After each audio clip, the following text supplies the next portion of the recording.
So hello friends, welcome back to our channel. I hope कि आप सब अच्छे होंगे और आपकी प्रिपरेशंस बहुत अच्छे से चल रही होंगी। तो आज हम लोग तो हमारा अगला टॉपिक है ह्यूमन।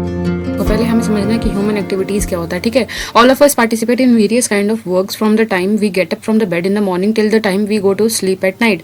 मतलब हम बहुत सारे काम करते हैं सुबह उठने से लेकर रात तक सोने तक। We get up from bed in the morning, brush our teeth, take bath, breakfast, उठते हैं, ब्रश करते हैं, नहाते धोते हैं, ब्रेकफास्ट करते हैं। देन चिल्ड्रन मतलब बच्चे स्कूल चले जाते हैं, एल्डर्स ऑफिस चले जाते हैं काम करने के लिए। हाउस वाइफ जो हैं वो घर पे अपना किचन संभाल रही होती हैं, घर संभाल रही होती हैं।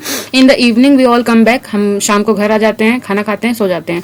All the activities in which we thus participate from morning till night are called human activities। तो सुबह से लेकर शाम तक जितनी एक्टिविटीज एक ह्यूमन परफॉर्म करता है उसे हम ह्यूमन एक्टिविटीज कहते हैं। ठीक है, अगर हम इन एक्टिविटीज को क्लोजली एग्जामाइन करें, क्लोजली स्टडी करें, तो हम देखेंगे कि कुछ एक्टिविटीज में ऐसे एक्टिविटीज होते हैं जो कि बेनिफिट प्रोड्यूस कर रहे हैं। ठीक है, that some of these produce economic benefit, मतलब जैसे जिनसे हम अर्न कर रहे हैं। ठीक है, वर्किंग इन अ फैक्ट्री और इन अ ऑफिस और at the farm. Some activities like brushing teeth, taking bath, going to school, playing, cooking food for the family do not produce any direct economic benefit. और कुछ activities ऐसे होते हैं जिनसे हमें economic benefit नहीं होता। ठीक है, thus we can classify the human activities in the two groups. तो इस हिसाब से हमने ह्यूमन एक्टिविटीज को दो ग्रुप में क्लासिफाई किया, एक इकोनॉमिक एक्टिविटीज, दूसरा हमारा नॉन इकोनॉमिक एक्टिविटीज। ठीक है, इकोनॉमिक एक्टिविटीज में हमारे वो एक्टिविटीज आ जाते हैं जो हम करते हैं टू अर्न, क्या जिससे इकोनॉमिक बेनिफिट प्रोड्यूस हो रहे हैं, और नॉन इकोनॉमिक में जिसमें कोई डायरेक्ट इकोनॉमिक बेनिफिट प्रोड्यूस नहीं हो रहा है। तो इकोनॉमिक एक्टिविटी में बिजनेस, प्रोफेशन या एम्प्लॉयमेंट आ गया। अब देखो, पहले बताया गया है कि नॉन इकोनॉमिक एक्टिविटीज क्या होती हैं। ठीक है,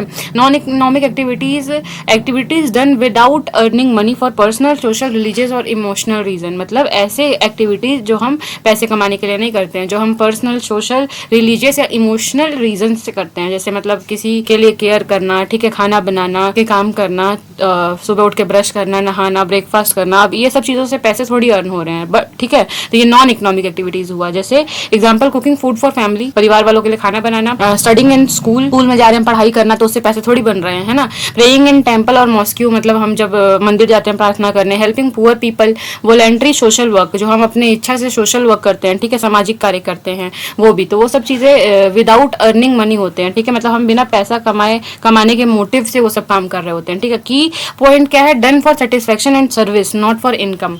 ये एक्टिविटीज वैसे एक्टिविटीज होते हैं जो कि सेटिस्फेक्शन के लिए कोई परफॉर्म करता है। ठीक है, इनकम के लिए नहीं। Done for satisfaction and services, not for income, यही था। ठीक है, people who participate in such activities do not get any direct economic benefit. देखो दिया है ना। Non economic activities are carried out with motive of providing service to others with a non monetary objective.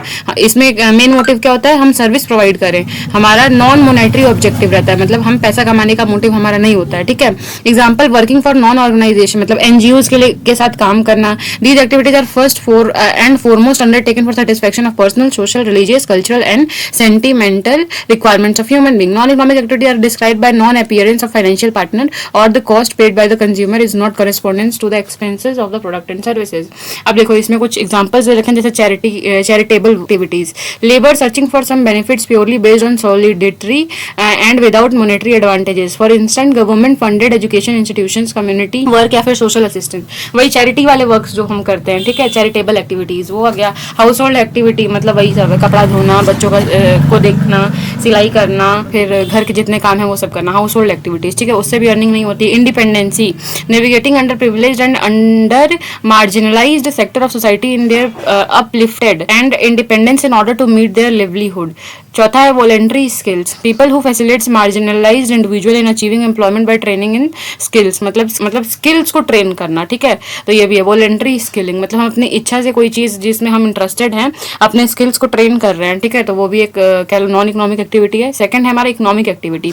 Economic activities में वो activities आती हैं done to earn money for और livelihood, मतलब जिससे जीविका चलती है, जिससे हमारा अर्निंग होता है। ऐसी एक्टिविटीज को हम इकोनॉमिक एक्टिविटीज कहते हैं। ठीक है, ठीक है, activities are concern with production. अब ये सब एक्टिविटीज किसी भी चीज से रिलेटेड हो सकते हैं, या हम प्रोडक्शन कर रहे हैं, या एक्सचेंज या distribution of goods and services, कुछ भी हो सकता है। ठीक है, for example, doctor works in hospital. अब कोई डॉक्टर हॉस्पिटल में काम कर रहा है तो उसको उसकी सैलरी मिल रही है। टीचर स्कूल में पढ़ा रहा है, उसको सैलरी मिल रही है। एम्प्लॉयज गोइंग टू ऑफिस, जो एम्प्लॉयज डेली ऑफिस जा रहे हैं, कॉर्पोरेट या फिर प्राइवेट ऑफिस जा रहे हैं, तो फिर उनको भी उनके काम के बदले सैलरी पे की जाती है। फार्मर्स वर्किंग इन फील्ड, तो वो भी प्रॉफिट मोटिव से ही करते हैं। ठीक है, खेती कर रहे हैं तो जो फसल होगी उसको बेच के वो अपना पैसा निकालेंगे। Right, they they are all doing this to earn his or her livelihood, to acquire wealth कमाने के लिए ये काम किए जाते हैं, इकोनॉमिक एक्टिविटीज। ठीक है, तो अब इसके एग्जांपल्स हमने देख ही लिए। डन फॉर अर्निंग इनकम, जो एक्टिविटीज पैसे कमाने के लिए की जाते हैं उसे हम इकोनॉमिक एक्टिविटीज कहते हैं। और ऐसे एक्टिविटीज जो हम कह लो सोशल, रिलीजियस या इमोशनल रीजन से करते हैं बिना पैसे कमाने के मोटिव के साथ,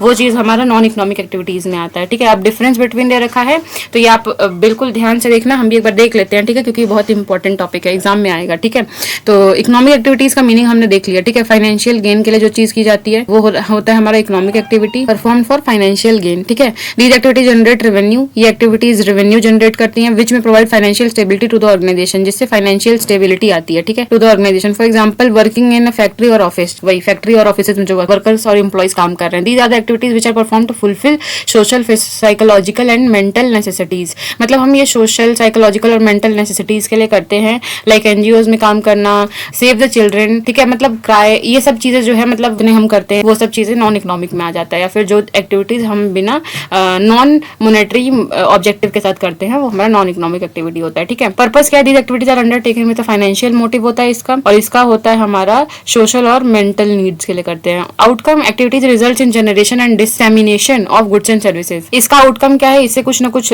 हमारा गुड्स और सर्विस प्रोड्यूस होगा। ठीक है, या सोल्ड आउट होगा, कुछ ऐसा होगा। These activities result in personal contentment. हाँ, तो इसमें क्या इकोनॉमिक एक्टिविटी में आउटकम क्या था कि कोई ना कोई प्रोडक्ट जो है वो प्रोड्यूस होगा या फिर डिस्ट्रीब्यूट होगा गुड्स और सर्विसेज का। ठीक है, जिससे हमें इनकम अर्न कर पाए हैं, जिससे हम। और इसमें क्या नॉन इकोनॉमिक में these activities result in personal contentment, मतलब पर्सनल सेटिस्फेक्शन के लिए हम ये काम जो काम करते हैं वो हमारा नॉन इकोनॉमिक एक्टिविटीज में आ जाता है। मेजरमेंट, इनको हम फाइनेंशियल टर्म में मेजर कर सकते हैं क्योंकि इसमें अर्निंग हो रही है, और इसको हम पर्सनल फुलफिलमेंट टर्म्स में कह लो मेजर कर सकते हैं, मतलब जैसे आत्मसंतुष्टि मिल रही है हमें ये काम करके, है ना।